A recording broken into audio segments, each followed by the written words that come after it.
PH scale, यह इस chapter का सबसे इम्पोर्टेंट टॉपिक है, तो इस पर ध्यान दीजिएगा। अभी तक हमने देखा इंडिकेटर की सहायता से हमने यह पता लगाया कि कौन सा सॉल्यूशन एसिडिक है या कौन सा सॉल्यूशन बेसिक है, पर हम इंडिकेटर की सहायता से यह नहीं जान पाते थे कि कौन सा सॉल्यूशन कितना एसिडिक है, यानी कि कौन सा सॉल्यूशन स्ट्रॉन्ग एसिड है या वीक एसिड है, कौन सा सॉल्यूशन स्ट्रॉन्ग बेस है या वीक बेस है। यह हम इंडिकेटर की सहायता से नहीं जान पाते थे।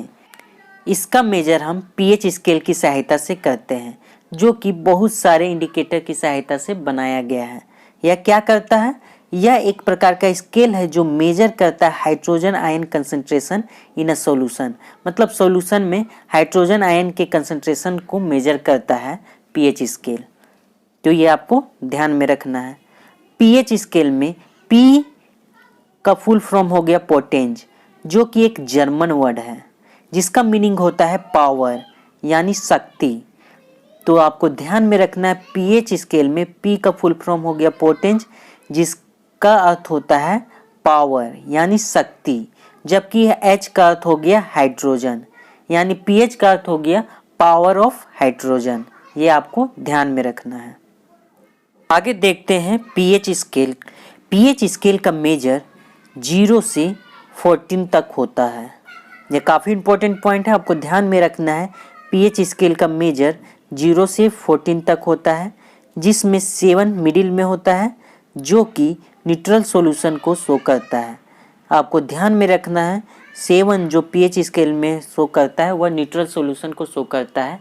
पीएच का मेजर 7 न्यूट्रल सॉल्यूशन को शो करता है। 7 से नीचे के मेजर एसिडिक सॉल्यूशन को इंडिकेट करता है, जबकि 7 से ऊपर के मेजर बेसिक सॉल्यूशन को इंडिकेट करता है। आपको ध्यान में रखना है ये बात, यानी कि 0 सबसे एसिडिक सॉल्यूशन हो गया, जबकि 14 सबसे बेसिक को इंडिकेट करेगा, सबसे बेसिक सॉल्यूशन को इंडिकेट करेगा। तो आपको ध्यान में रखना 7 से जितने छोटे नंबर पे जाएंगे वह उतना ज़्यादा एसिडिक सॉल्यूशन होगा, जबकि 7 से जितना ऊपर का नंबर इंडिकेट करेगा वह उतना ज़्यादा बेसिक सॉल्यूशन होगा।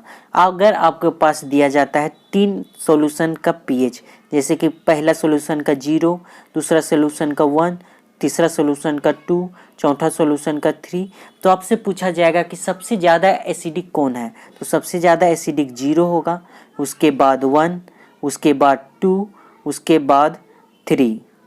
इसी प्रकार आपसे पूछा जाएगा 4 बेसिक सॉल्यूशन दिया रहेगा, जिसमें पहला का 8 होगा, दूसरा का 9, तीसरा का 10, चौथा का 14। आपसे पूछा जाएगा कौन सबसे ज़्यादा बेसिक है, तो आपको ध्यान में रखना 14 सबसे ज़्यादा बेसिक होगा, उसके बाद 10, उसके बाद 9 और उसके बाद 8 पीएच वाला सॉल्यूशन बेसिक होगा। तो इस तरह आप समझ गए होंगे कि पीएच स्केल में एसिडिक सॉल्यूशन और बेसिक सॉल्यूशन का मेजर कैसे होता है। अगर आपसे पूछा जाएगा pH 5 एसिडिक सॉल्यूशन है या बेसिक सॉल्यूशन है, तो आपको ध्यान में रखना है ये 7 से छोटा है, यानी कि यह एसिडिक सॉल्यूशन होगा। आपसे पूछ लिया जाएगा कि pH 10 एसिडिक सॉल्यूशन को शो कर रहा है या बेसिक सॉल्यूशन को, तो आप देखेंगे कि 7 से ज़्यादा है तो यह बेसिक सॉल्यूशन को शो कर रहा है। देख लेते हैं कुछ इंपॉर्टेंट पॉइंट इस पे। अभी हमने देखा pH का मेजर 0 से 14 तक होता है, जिसमें 7 से कम pH एसिडिक नेचर शो करता है, जबकि 7 से ज़्यादा का pH बेसिक नेचर को शो करता है। न्यूट्रल सॉल्यूशन का pH 7 होता है, ये हमने अभी देखा, तो ये आपको ध्यान में रखना है। न्यूट्रल सॉल्यूशन का pH 7 होता है। 0 से 7 तक बढ़ता pH घटता हुआ एसिडिक नेचर को दर्शाता है। 0 से 7 तक बढ़ रहा है जो pH वो घटता हुआ एसिडिक नेचर को दर्शाता है, यानी 0 सबसे एसिडिक होगा, 1 उससे कम, फिर 2, 3, 4 जो कि हमने अभी डिस्कस किया।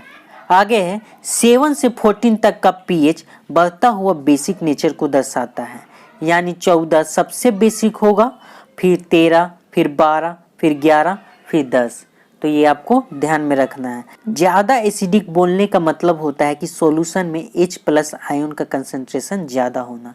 ये हमने पीछे भी काफ़ी अच्छे से डिस्कस किया हुआ है, इसलिए हमें नहीं लगता कि इसमें आपको दिक्कत होगा। ज़्यादा एसिडिक यानी H+ आयन का कंसंट्रेशन ज़्यादा होना, जबकि ज़्यादा बेसिक यानी OH आयन का कंसंट्रेशन ज़्यादा होना। तो चलिए इस टॉपिक के कुछ इंपॉर्टेंट प्रश्नों को देखते हैं। जैसे कि पहला प्रश्न है, निम्न में से कौन सा घोल इन सब भी में सबसे अम्लीय है? मतलब which of the following solution is most acidic? सबसे ज़्यादा एसिडिक कौन होगा?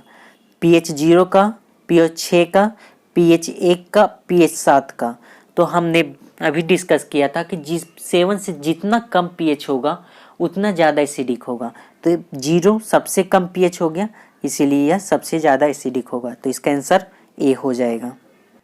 अगला प्रश्न है, यदि किसी विलयन से नीला लिटमस लाल रंग में परिवर्तित हो जा रहा है, नीला लाल रंग में परिवर्तित हो रहा है, यानी ब्लू लिटमस रेड में चेंज हो रहा है, तो उसका पीएच कितना होगा? उसका पीएच की संभावना कितनी होगी, यह आपको पता लगाना है इन चारों ऑप्शन में।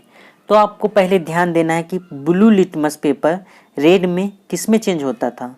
एसिडिक सॉल्यूशन में चेंज होता था। तो किसका पीएच एसिडिक होगा, अब आपको ये पता लगाना है।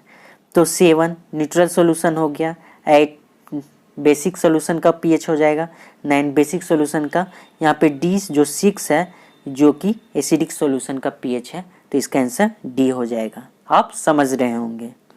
अगला प्रश्न है, पीएच 7 से 14 में हुई वृद्धि किसका प्रतिनिधित्व करती है?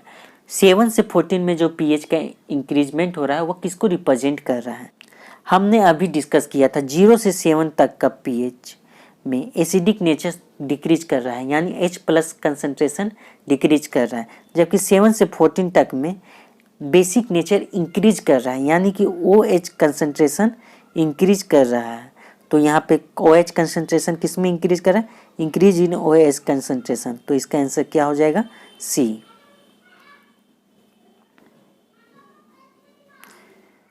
आगे प्रश्न है, पीएच स्केल रेंज कितना होता है? पीएच पैमाने की सीमा होगी।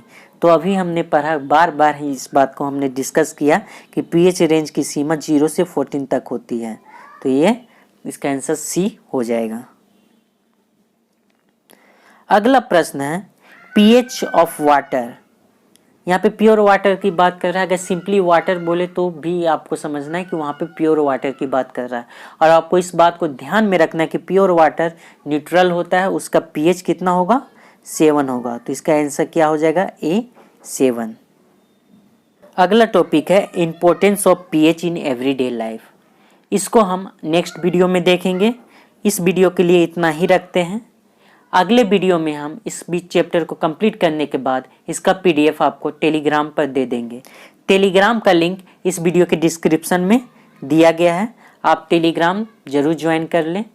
साथ ही अगर आप इस चैनल पर नए हैं तो हमारे चैनल को सब्सक्राइब कर लें, साथ ही बेल आइकन को प्रेस कर लें ताकि अगले वीडियो का नोटिफिकेशन आपको मिल जाए। तो मिलते हैं अगले वीडियो में इससे आगे के टॉपिक के साथ। वीडियो देखने के लिए बहुत बहुत धन्यवाद।